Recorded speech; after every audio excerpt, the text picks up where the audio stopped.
How we doing? How we doing? Hey, everybody here on Facebook and Instagram. How are you today? What's today? Thursday? Happy Thursday. For those of you who don't know me, my name is Janae Wynn. Hey, Keandra. My name is Janae Wynn. I am a personal finance professional. I help women remove financial shame and smash their financial goals one step at a time because that's what it really takes. Hi, Delisa. So, listen, today I am going to be talking about. Hi, Rochelle. Thanks for joining. Hey, y'all. Hey, y'all. Today I'm going to be talking about something that has really been heavy on my heart. God has been taking me through on a journey um, about my thought processes really around money. And so I really want to let you guys in on a few things that he's been bringing to my attention, honestly. So it's a little bit different for me in this season, but I'm learning a completely different way of thinking. Not only a completely different way of thinking, but learning how to balance information that we've been taught in the past and balance it with this not really new. It's not new. It's just a new way of thinking for me and a lot of other people. So I'm going to get into it here in just a second. But so I'm not sure if you guys have noticed, but there's always a wave of information. Hey, D, there's always a wave of information that will change or slightly change over time, especially like in finances. All of you guys know Dave Ramsey, and he has specific ways that he likes to teach and feels like things need to go. And there are new upcoming financial professionals that may teach something a little bit more different. It's leaning more on abundance, and people are really tapping into it, right? Because it feels better. It feels good for your soul. It feels good on your ego and things like that. So honestly, I've been God has really been bringing that stuff to my attention. And so when I was talking to my friends the other day about these different topics, I realized that it's something that's really in my heart. And I have a fresh perspective. And so I'm excited to be able to share that with you. But I'm going to try my best to verbalize everything that I feel.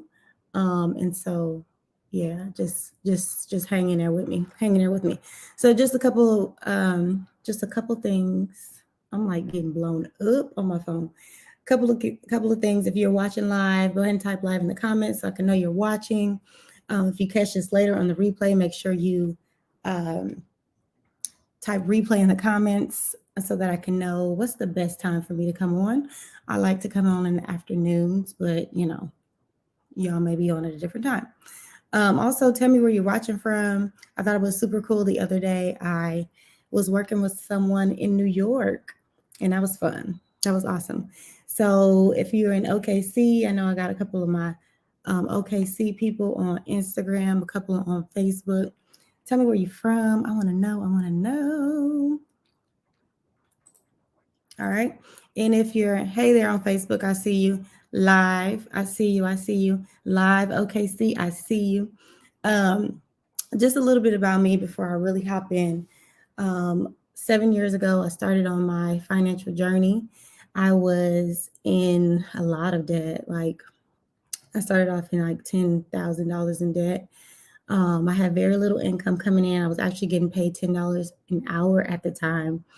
And since I have paid off over $25,000 in debt, I worked to get my expenses down to $1,500 a month so that I could allocate my money and put it in the places that I wanted it to go.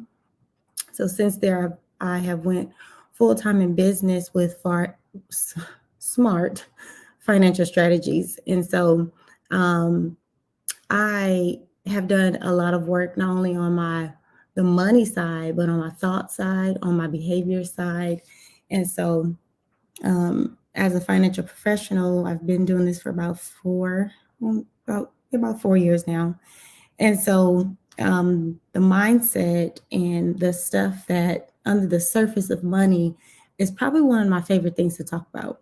So, but before we get started, I do want to share a small resource with y'all. The Financial Breakthrough Roadmap is hot on the press for you to grab for anybody who is struggling with getting out of debt, and you need a plan, you need steps, right? Because you're the type of person that needs to follow steps in order to see a goal accomplished.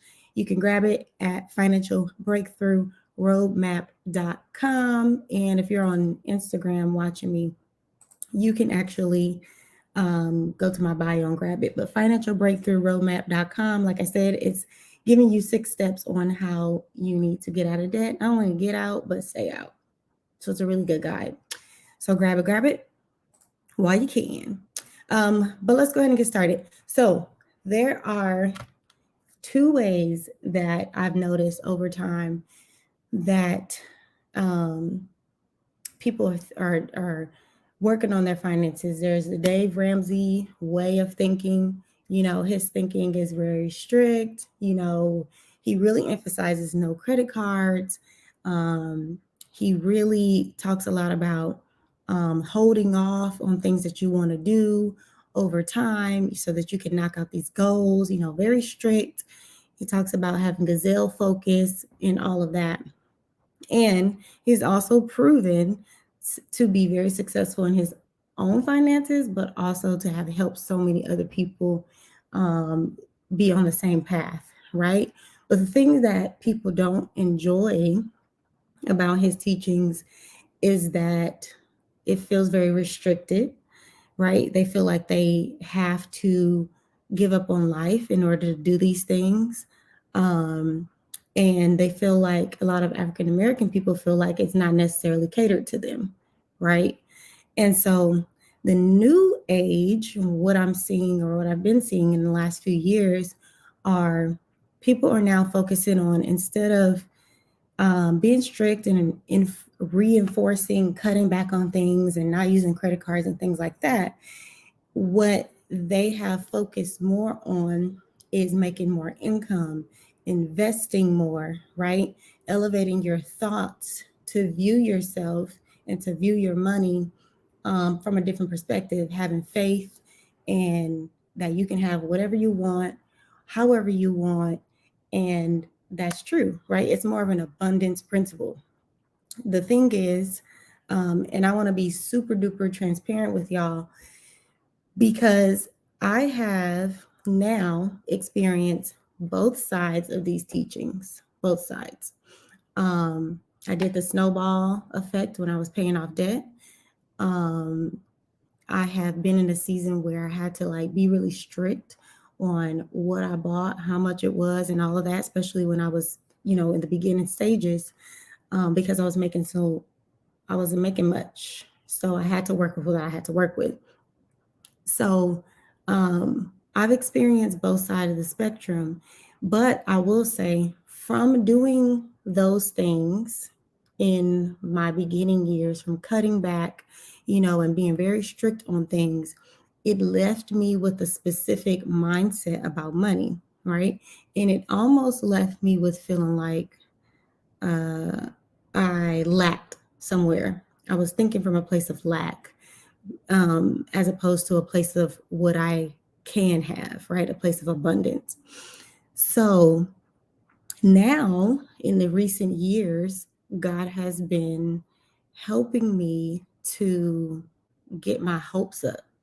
He literally told me, Janae, I need you to get your hopes up and I need you to start expecting for more, right? He showed me that what I want, he wants for me, as long as it's on the path that he's taking me, right? So he's correcting not bad thoughts, but when you go gun ho in one area for too long, sometimes it can start to mold your life, right? And you won't start believing that he can do more for you, right? So that's kind of where I was. But now I'm in the season of investing in myself and buying a home and doing all these things. And so that comes with a different mindset, right? Comes with a different mindset and a different way of thinking. But what I really want to kind of paint a picture for us today is it's important that we understand that we do need a balance of both.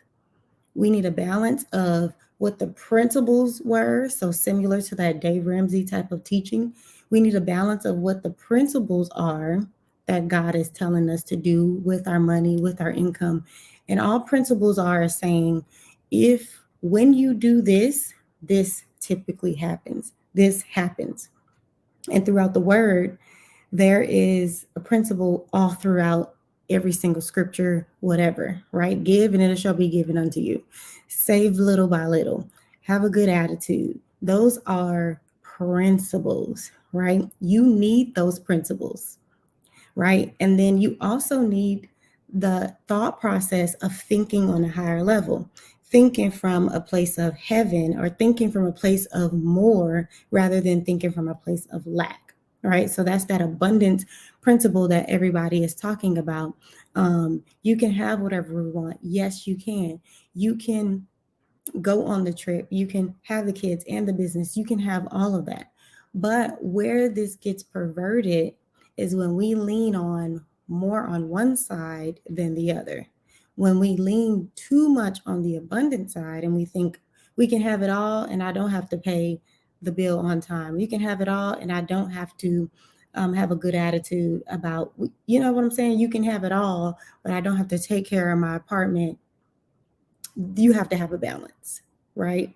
You can't have one without the other, because when you do, you start doing things your way and you kind of exit out of God's leading for you. And then if you focus too much on the principle and the strict law of things, then you forget about the goodness of God and what he can do from an abundance perspective. So you got to have both, right?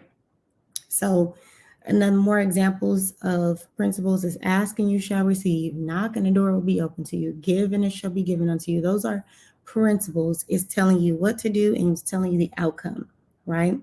But he also says, hey, lean on me and I'll give you everything that you need. I'll give you what you want and you need. So you have to be thinking from both of those perspectives. And when we lean too much on one perspective versus the other, it really does a disadvantage for us. Okay. So do I understand both principles? Yes, because I've walked through it and I lived through it. And what I've noticed is we could be at a disadvantage if we don't understand both and how to use them. Okay. So what that means, for example, is you got a 1-bedroom apartment right now. You live in this 1-bedroom apartment. You take care of this 1-bedroom apartment. You cook and clean and be glad and be thankful for it while you are practicing the principles to get yourself in position to receive the more that you can have when it is time for you to have it. That's how you're balancing both those thought processes.